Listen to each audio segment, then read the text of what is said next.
За та бүдэд энэ өдрийн мэндийг хүргье. Тэгэд төсвийн дотоод яригдж байгаа үед бас нэг юмыг асууж тодруулахгүй бол бас болохгүй наа. Сайн өнгөрсөн амралтын өдрөөр зүүн бүсээ сонгогдсон их хурлын гишүүд Сүхбаатар аймгийн Эрдэнэ цагаан сум, Сүхбаатар аймгийн бичгтийн бомт дээр ажиллаад ирлээ. Ард иргэд аж ахуйн нэгжүүдтэй хэд хэдэн удаагийн уулзалт хийлээ. Тэгээ нэг зүйлийг бүр онцгойлон хөдөө аж ахуйн яамнаас асууж өгөөч. Та нар одоо өөрсдөө энэ төсвийн тодтол яриад төсөв мөнгөтэй холбоотой юм яриад манайхаас тэчнээн төгрөг аслаа, ичнээн төгрөг аслаа гэд энэ ярьж байгаа үед бүр албан ёсоор асууж өгөөч гэсэн.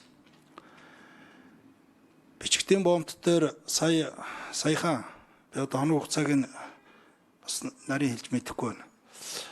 20 орчим мянган тонн өвс, уршаа гарах гэжсэн өвс шатаж үгүй болсон байна. 20 орчим мянган тонн өвс гэдэг бол үндсэндээ нэг 4.5-аас 5 тэрбум төгрөгөөр аж ахуйн нэгж иргэд хохирсон байна. Энэ яагаад хохирсон гэхээр өвс гаргахын тулд мал эмнэлэг ариун цэврийн гэрчилгээ, ургамал хорио цэрийн гэрчилгээ гэдэг хөдөө аж ахуйн яамны харьяа мал эмнэлгийн ерөнхий газар, ургамал хамгааллын газраас зөвшөөрөл гэрчилгээнүүд авдаг.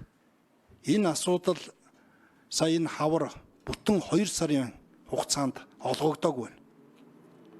Хэрвээ энэ гэрчилгээ цаг тухайдаа олгогдож чадсан бол тэнд тэр хил дээр өвс тэгж удах шаардлагагүй маш хурдан эдийн засгийн эргэлтэнд орж уршаа гарахын боломж байсан гэж одоо хохирсон аж ахуйн нэгж иргэд одоо бидэнтэй уулзахдаа хэлсэн. Энэ яагаад ингэж гэрчилгээ удваа? Урд нь бол одоо бидний авсан мэдээлэлээр бол гайлын ерөнхий газраас энэ чөлөө зөвшөөрлөө аваад л маш богино хугацаанд гэрчилгээ юм гараад уршаа гарчдаг байсан юм байна. Тэгээ энэ талаар ер нь хөдөө аж ахуйн яам ямар мэдээлэлтэй байгаа вэ? Энэ яагаад гацв? Цаашдаа одоо ер нь яг яах юм? Ингээ аж ахуйн нэгж иргэд өөрсдийнхөө хөрөнгөөр 5 төгрөгөөр ингээд салхинд хийсгээд галж хатаагаад ингээд яваад байх уу гэдэг дээр бас та бүгд манай мэдээлэл өгөөч. Винкуйсэ дээр үлээ. За. Зүүн бүсүүд өвс бэлтгэгдээд бүгдээр хятад улсад экспортлох асуудал хөндөгдсөн. Би санаж байна 24 оны 12 сар гэхэд бүх зөвшөөрөл олгогдсон. Монголын тал экспортлохыг урамшуулж дэмжсэн. Гол асуудал хятадын хорио цэрийн албанаас тэр өвсийг чинь ариутгах, цэвэрлэх, янз янзын нөгөө шаардлагууд нь удлаа гэж надад мэдээ ирсэн. Би бол маш хурдан арга хэмжээ авсан. Бүгдийг гарга, хэлийн бүст очсон, шатах эрсдлэг үүсэж байна, зас баг байна. Нэгэнт зүүн талдаа өнтөө орчиж байгаа ийм цаг үед энэ хадсан өвсийг экспортлох бүх зөвшөөрөл нь олгосон. Тэгэхээр тэрийг ойлголтыг урд талаасаа асуудлууд нэлээд үүссэн шүү. Манай талаасаа биш. Бид бол аль болох экспортлох гаргах юм бодлогыг ер нь бүх юмыг гаргах гэж байгаа экспорт. Үр тариач, ургамал, өвс, тэжээл, мал, мах одоо хүнс экспортлох болцоотой болгоныг л бид нар экспортыг дэмжиж байгаа. Тэгжээж энэ эдийн засгийн тоо үзүүлэлтүүд чинь сайжраад малчтын орлого тэр аж ахуй эрхэлж байгаа сууж орлого чинь яг экспортын үнэн дээр л явж ижил орлого нэмэгдэж ш доктортой байлаа ангаад байгаа.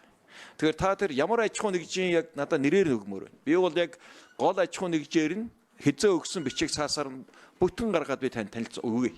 Үнэхээр энэ дотор ганц нэг аж ахуй нэгжийн юм үлдээд тэн дээр манай энэ мал эмнэлгийн ерөнхий газар, ургамал хамгааллын агентлаг дээр асуудал үүссэн бол хариуцлага тооцоод тэр албан хаагчдыг энэ албанаас зайлуулах хэрэгтэй. Бодлого бол экспортыг дэмжих, аж ахуй нэгжүүдэд дэмжих. Одоо махан дээр ихэд бид нар ямар нэгэн квот хөө хязгаарлалтгүй болгоцсон шүү дээ. Бэлдэж чадсан, гэрээ хийж чадсан болгоныг л экспортоо гаргаж байгаа. Тэгэхээр тэр мэдээллийг та нарийн тэр компани тэдэн сарын хүсэл тэгж ирээд тийм дарга дээр удсан байна, гатсан байна гэвэл над орно хөгөөд хариуцлага тооцоо би мэдэгдэж чадна. За том хэрэгшин тодруулъя. За энэ дээр хятадын талаас гэхээс илүүтэйгээр манай Монголын талд гацсан байна. Гэрчилгээ олгогдоогүй байна.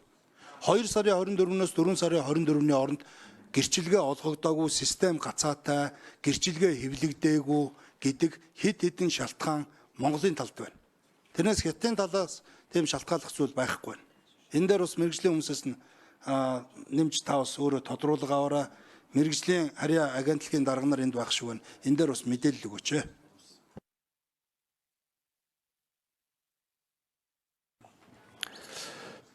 За наран тэдар мадам диргэсрэн дээр 4 номерын микрофон хариулъя. За сайн байцгаана уу. За би сая өгсөн мэдээллээр бас мэдээлэл авлаа. Дэлхийн мал амьтны эрүүл мэндийн байгууллагын кодексийн дагуу бэлчээрэн бэлтгэгдсэн ургамалд мал эмнэлгийн ерөнхий газар гэрчлэгээ олох асуудал бол 2 сард шийдэгдсэн. Энэ компани хүсэлтийн дагуу нийт 321 гэрчлэгээ бичигдсэн байна. 2 сард бол энэ компани өөрөө гадаад гарах хүсэлтээ өгөөгүй. Яг хариуцсан мэрэгчлэнтэй нь гайлын ерөнхий газараас хариуцсан мэрэгчлэлтийн энэ дээр ажилладаг. Тэгээд мал эмнэлгийн олон улсын гэрчлэгээ албан ёсоор шийдэгдэж ирсэн цагаас хойш 600 машин өвс гарах байснаас 200 гаруй гараад өөрсдөө гайлынхаа одоо машинтаа ачиж пүүлүүлж чин тооцоогоо гаргачаад манад хүсэлтээ өгсөний дараа бичигдэж байсан. Тухайн үед бол энэ гэрчлэгийг машин болгоныхын тоогоор мал эмнэлгийн ерөнхий газараас гаргаж ирсэн. Тэгээд 4 сарын 21-ээс эхэлж олгож гаргасан гэсэн юм бичиг байна. Тэгээд яг тэр шатах нөхцөл байдал нь бол тухайн үед бол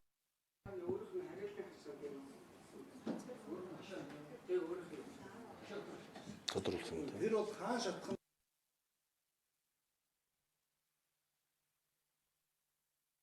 Отхон мэрэгчийн тодруулъя. зүгээр тэр хаан шатах нь тийм гол асуудал биш байхгүй юу?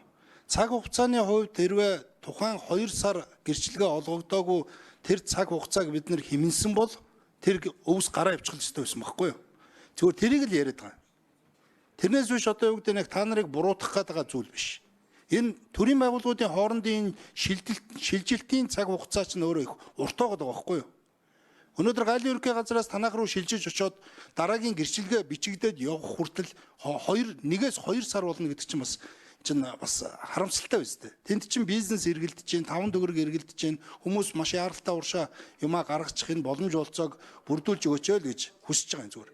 Цаашдаа энэ дээр та бүгд нь битээ цаг хугацаа алдаарай. Хэрвээ дахиад ийшээ шилжилт хөдөлгөөн хийвэл. Наран тэгшүүн 4 номер. мал эмнэлгийн ерөнхий газар дээр яг бичигдэж эхлэх албан ёсны яг зөвшөөрөл бол сүүлд ер нь бол шийдэгдсэн. Ургамал хамгааллын газар руу манах уу гэж байгаа. Тэгээ кодексийн дагуу манах руу шилжсэн. Би яг өөрөө энэ компани хүнийг хүлээж аваад аль болох бичгтийн бомбт дээр байцаагч ажлуудыг гээд яг ирсэн бичиг болгоны дор дорн шийдээд явсан. Тэгээ би бас өөрөө хэлжсэн.